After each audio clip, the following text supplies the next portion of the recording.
Welcome again to Military Guna TV. It wasn't relatively a good day for Arsenal in the office, but it wasn't a bad day as well. I have to commend a few performances. Granit Xhaka, he really stood out today, definitely. Bern Leno as well with a few good saves.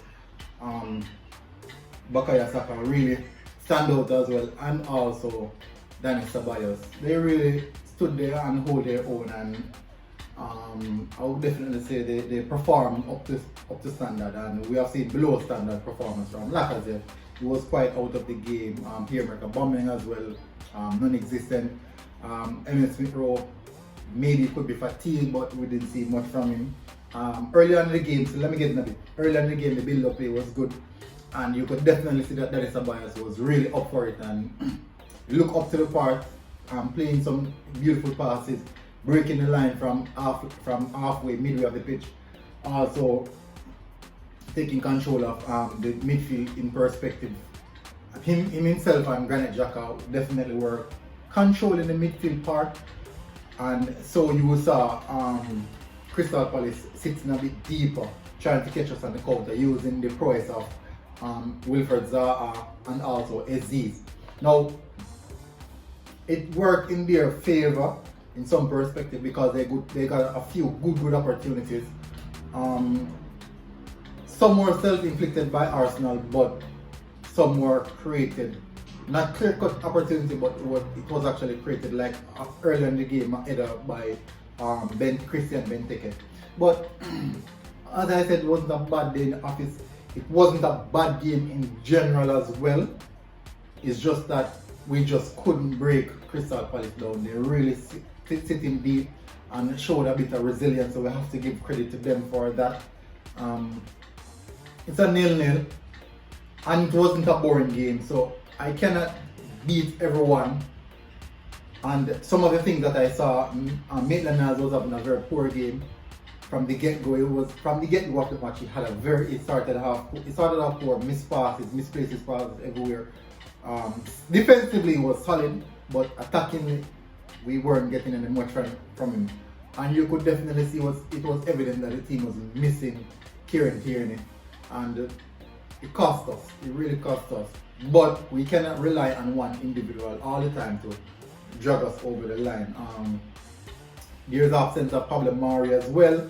It's like tightened calf as well. So these players have been playing consistently over a period of time where every 3 days they were actually playing a game, and it naturally would come and take a toll on them. And you can definitely see that from Emirates Smith-Rowe and Bukayo Saka as well, kind of withered down in the latter stages of the game. Half time, we generally controlled the game, and I would say it was actually fairly good game in perspective for both teams. But we had majority of the control of the possession of the ball. They had one more shot on target than us, which is 12, and we had 11. But at halftime, they had quite a few more chances. The good thing is that in the second half, they only had 3 shots, and none of those 3 shots that they had were on target. They definitely just sit back and try to steal the 1 point away from us. And in the first half, we only had 2 shots, and the 2 were on target, and we finished the second half having taken 9 shots as well. So basically, for the second half, it was a good. The tempo, we rise the tempo a bit, start to pass in the ball with a bit more, I would say a bit more aggression. The attacking intent was there. We just could not have broken Crystal Palace down, because they dug in, and it was a really dogged performance from them, and a well-deserved points from them in their perspective.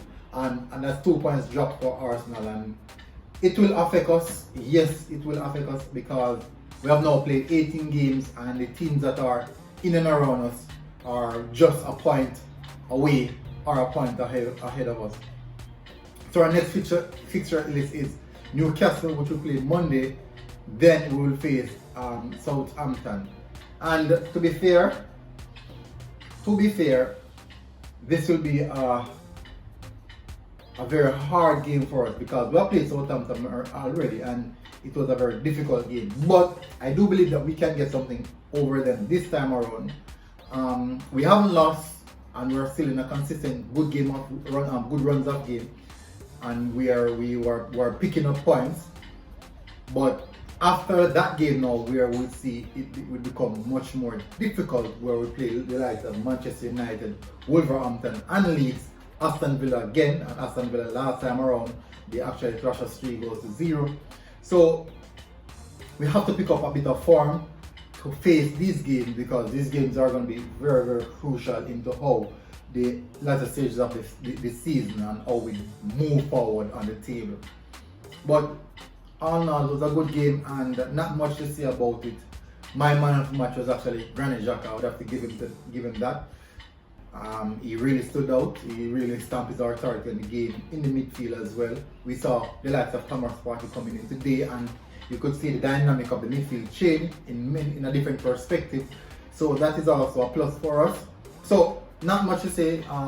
Please, before you go, drop a like, share and subscribe. Please subscribe. This is Military Guna TV. Thank you for tuning in, and it's Arsenal 0, Crystal Palace 0. Arsenal 0, Crystal Palace 0.